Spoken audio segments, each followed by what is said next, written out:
Hey everyone, this is Hadrian. Thanks for watching. Let's play some more Civilization 5 in our tutorial. So, we're going to build a farm there. As I said, we're turning the Sahara green. So we were beaten to a few wonders in the last turn. Bakal completed the Himeji Castle, and someone somewhere built the Globe Theater. We thought we were going to beat Maria to it, but someone was beating both me and Maria to it at the same time. Annoying. We're still going to win.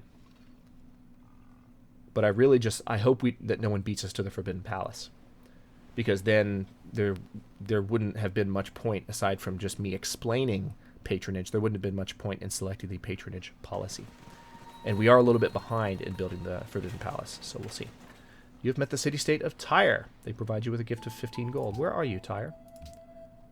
Looks like very near where the Philippines are. All right. Your acquisition of sugar causes the city to... Oh, yeah, we got sugar because we are now allies with Vancouver. Awesome. And we've discovered ancient ruins that have not yet been explored. Looks like no one has colonized Australia. There are still barbarians roaming around Australia. And there's elephants and other resources. Looks like we might need to send a settler to Australia, guys. Let's see. Ravenna, you need a university. I'm actually... Because I do want to build up and get some of the buildings... that are based on buildings being in every city, I'm not going to do any more colonies right now. Yeah, we'll renew that deal. No problem. I still need to build a 6th trade route to get some additional gold per turn. I'm guessing I'm going to do that in Neapolis.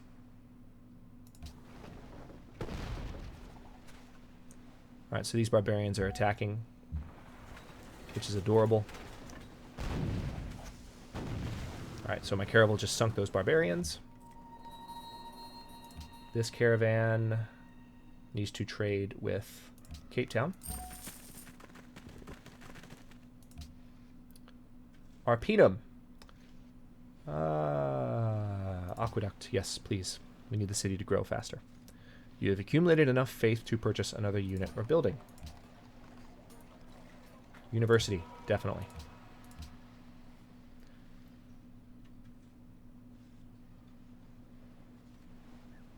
Ireis considerar esta oferta? Okay. We just renewed our old trade deal with Maria. It's been a while since we had it, but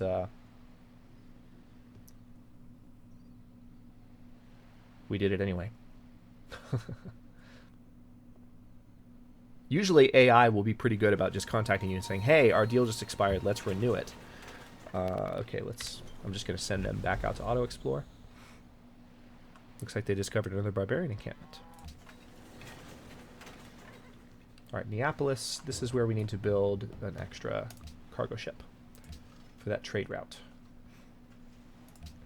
We're going to build an aqueduct in Circe, help the city grow faster. 7 turns away. Oh, interesting. So they're going to give us crab, which will help us with happiness. So yes. Definitely. So... one of the things that I haven't talked about yet, and I'm not really in a position to exemplify it, but if you're going for a cultural victory, you need to have influence over other civilizations. And if you want influence over other civilizations, you need to have tourism.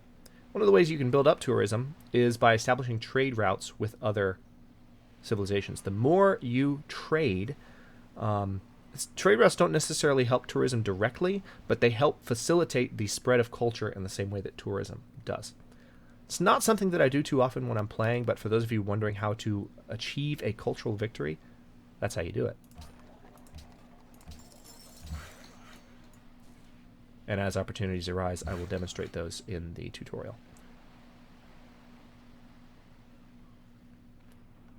All right, I'm going to send this unit there. Looks like they can maybe build a farm on that terrain. Let's build a lumber mill there. And go to the next turn. It's 1735 AD. Time is now moving in 5-year increments with each turn. Rome is about to grow. Hopefully that will help us grow into a production tile, and the Forbidden Palace will take less than 5 or 4 turns to finish. This number maybe will jump when Rome grows. That is my hope. New technology, chemistry. Oh, this is excellent, actually. This is going to help with production. So, and we've discovered Mount Fuji, a natural wonder. Not something that's happened a lot in the tutorial so far. If we have a citizen working it, we'll also get some bonuses. We're nowhere near Mount Fuji, but that did give us a happiness boost, which is what happens when you find a natural wonder. Yeah, it's only going to take 4 turns now because of that production boost. Very good timing with that. Let's build a university in Mediolanum with that technology. All right, and then fertilizer. I'm going to go ahead and go for architecture because the Taj Mahal is a good bonus to have. All right. Special Agent Lysina discovered that Casimir is constructing Red Fort, and Casimir is secretly plotting against Askia. So, when one of your spies discovers that the AI is plotting against someone else, you can actually click on that notification. And you can share the information. So that's what we just did. We just told Songhai that Poland is getting some funny ideas. All right. So we now have our own source of dye. Tell you what, I'm going to go ahead and improve one more of these spice tiles.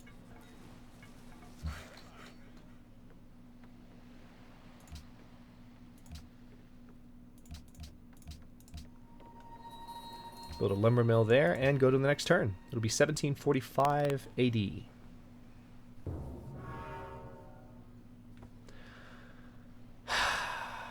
Okay, so Maria beat us to the Forbidden Palace. I was afraid that would happen.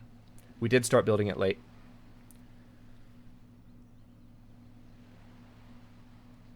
That's annoying. We were only 4 turns away from it. But could have been worse. You know, sometimes you get beaten to a wonder and you have literally... You're 1 turn away from finishing it.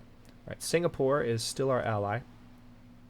Vancouver's still our ally. Singapore's not going to be our ally for much longer. So we're going to take some of the gold that we just got and give it to them. So now we are in a much better relationship with Singapore, and we're going to keep the happiness bonus we get from them. In Rome, we're going to go ahead and build a bank. In Antium, we're going to build a constabulary. Again, those help reduce the effectiveness of spies. Kume, we're also going to build a bank. Build a market in Arpinum. This worker is going to build a lumber mill down here, and you are going to build a mine. Alright, Discovery of Natural Wonder has made us friends with Ormus. They're a hostile maritime state, but we are temporarily getting food from them. I doubt that I will pursue too much a maintained relationship with them. We've impressed Malacca with our culture. That's good. Where's Malacca? They're over here. So, they're not allied with anybody. They're hostile, but they're mercantile, so they are giving us additional happiness. So we're up to 35 happiness every turn, which is giving us a nice jump towards our golden ages every single turn.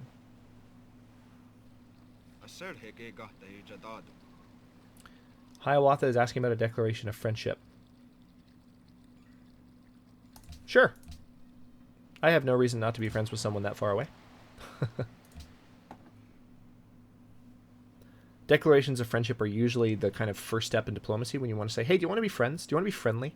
And then you have other options such as research agreements, open borders agreements, things like that.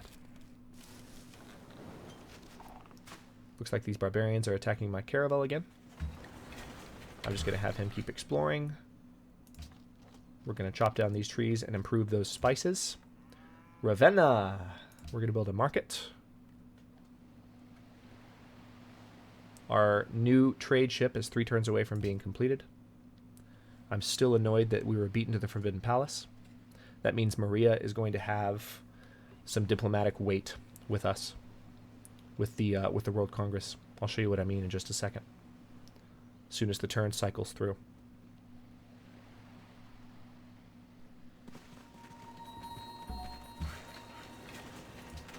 Two new barbarian encampments have been discovered. Looks like one in Japan and one way up at the very top corner of Russia. All right, so let's look at the World Congress, shall we? Maria has 3 delegates. I only have 2. She actually has more authority than me in the World Congress because she got that wonder. So I'm very annoyed with her at the moment. Okay. Our Aratium, choose production. Let's do a Colosseum for the extra happiness. And looks like a workshop in Circe is in order. Just thinking in terms of building as quickly as possible. A lot of these decisions I'm making I've already explained at least once at this point. If you have any questions, of course, feel free to leave a comment. All right, the cargo ship is... Oh, no, this is not the one that's still being built. But we have the option to renew our trade route with Vancouver, which we just did. And we're going to go to the next turn.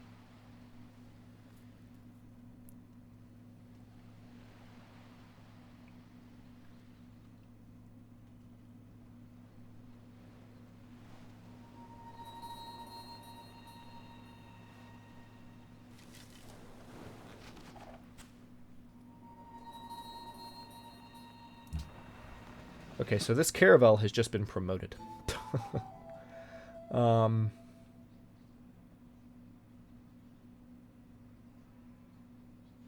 Yeah, I'll give it the boarding party promotion. Gives it extra strength against naval units, and I'll just tell it to keep exploring. And at this point, I think we've pretty much built out the continent, really. There's not a whole lot I can do with this worker. I'm going to delete him for now. It's going to give me a little bit of extra gold, and it's going to free up some maintenance cost. Because we just don't need that worker. We've built up our territory quite heavily, and he's no longer necessary. Making nuanced decisions about your units as you play through the game will help you a lot, especially if you're in a tight spot with gold. Workers are never going to bring you down that much, but when you have a bunch of them, and they're not doing anything, get rid of them. You don't need them. Okay, may purchase with faith, yet again. So, let's have a look around. Neapolis has nothing they can purchase aside from missionaries. Don't want to purchase missionaries in Christian cities because they'll be Christian missionaries. And we want Latin pagan missionaries to spread the faith. All right, so Rome, I'll go ahead and build a constabulary so that anyone trying to spy on me will have a little bit of a harder time in Rome. We'll build a bank in Neapolis, a bank in Ravenna. This worker we'll delete. Don't have much need for the workers right now. We'll build a lumber mill there in the next turn. Cargo ship's done. So, yeah, Malacca. We want to have a nice, strong relationship with them.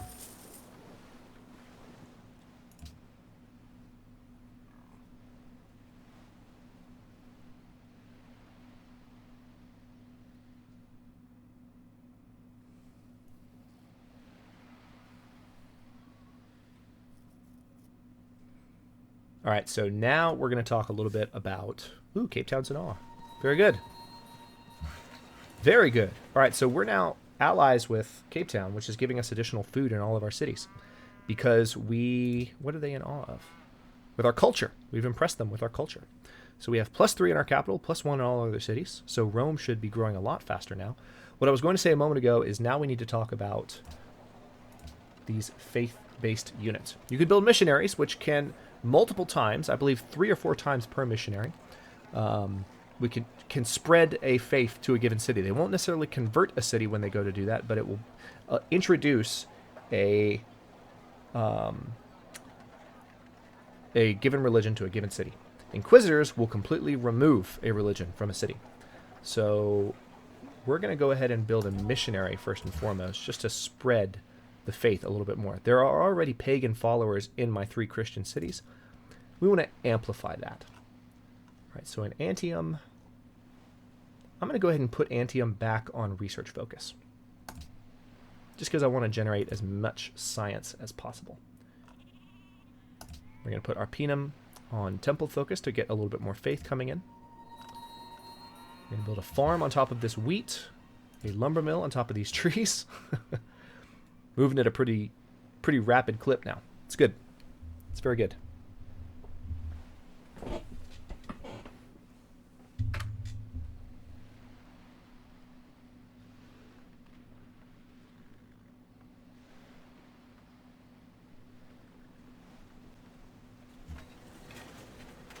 Alright, so our missionary has finished building. Now notice if I move him, he can move a great distance every single turn.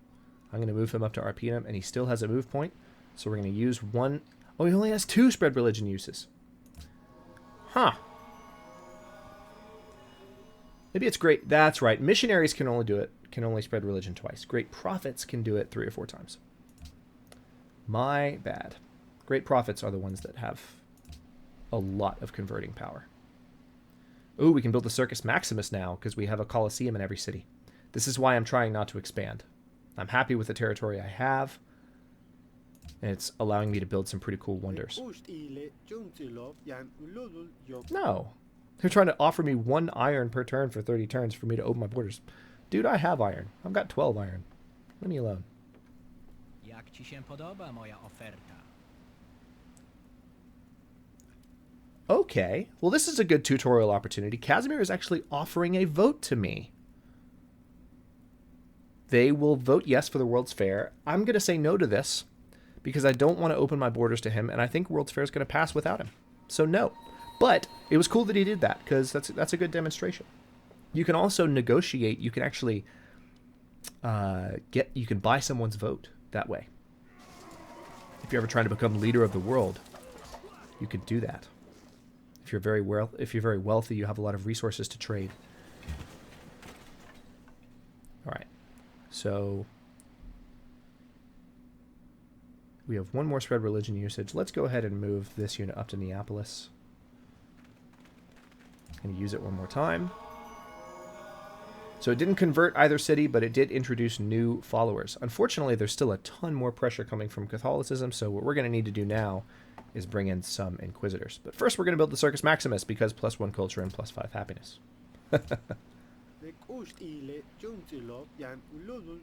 Pascal will open borders. He will provide iron. He'll provide 3 turns for spices. Okay. That's fine by me. I have multiple spices now that I've built more than 1 plantation for spice. So that's cool. Malacca and the Maya are no longer allies. Is that so? Hey, Malacca. Want to be my ally? So we just gave them 30 gold. It's only going to keep us as an ally for 1 more turn, unfortunately, because we are losing influence. But that helps us with happiness. Notice our happiness is above 41 now. All right, we now have the option to choose new research. Let's go to economics. How's the score looking lately? Casimir is still keeping up with us. But we are on top. Still waiting for our borders to connect here. I don't know how the Maya are related to Hiawatha, so I'm going to go ahead and say no to that. We'll renew that deal with Maria, sure.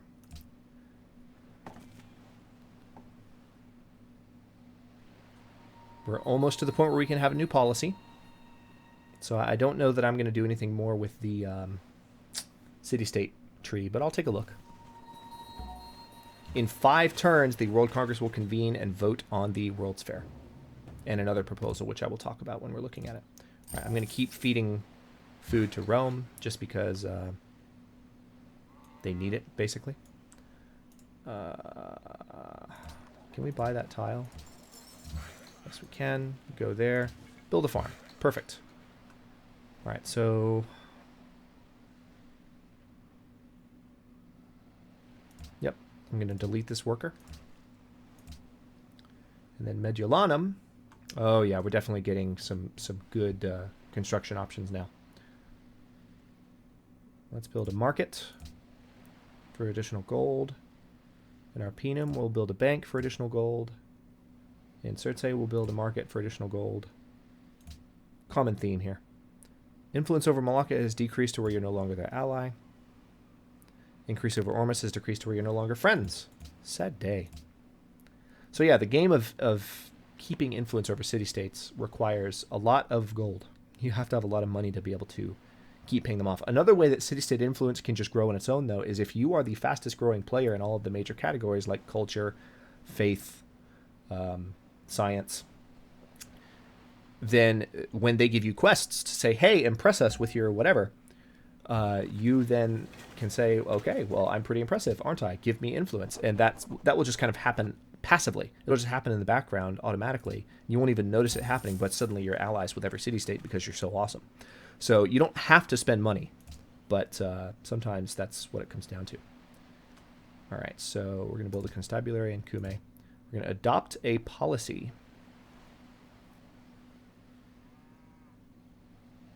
Gold gifts to city-states produce 25% more influence, or the resting point for influence with all city-states is increased by 20. What about aesthetics?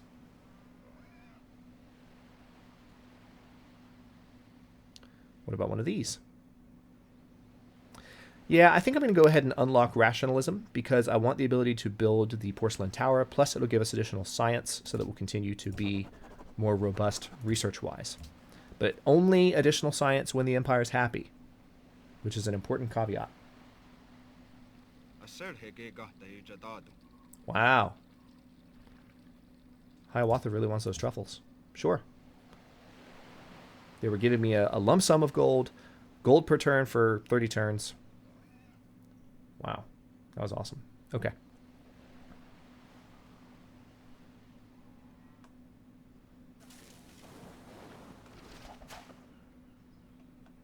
These barbarians are really trying to take out my caravel, but they don't stand a chance.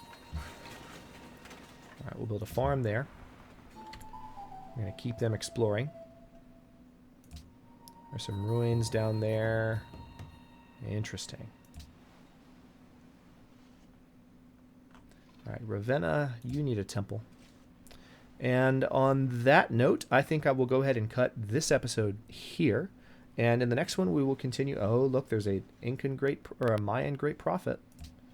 So this is Buddhism. We were wondering where Buddhism was. It's the Maya, and they have a great prophet now in our territory looking to convert some cities. So there's a religious war happening in our territory, basically, which is very frustrating. So we're going to have to push back with Latin paganism. And we also need to go ahead and connect our borders because we have this little section of our territory up here that's split by the Sahara. And I have a feeling that's affecting our happiness. We'll see what happens when they finally grow to the point where this is filled in. But anyway, that's all going to be in the coming episodes. Thanks very much for watching. If you enjoyed the episode, don't forget to like the video and subscribe to the channel. I upload new episodes in Civilization V's tutorial every day at noon Eastern Daylight Time, which is GMT -4 for those of you not in the States. Of course, if the Civilization 5 series is no longer going, there'll be something else in kind of a historical strategy or grand strategy perspective, as long as it's not sci-fi in this slot. But that's a topic for another day. Thanks again for watching. I'll see you guys next episode.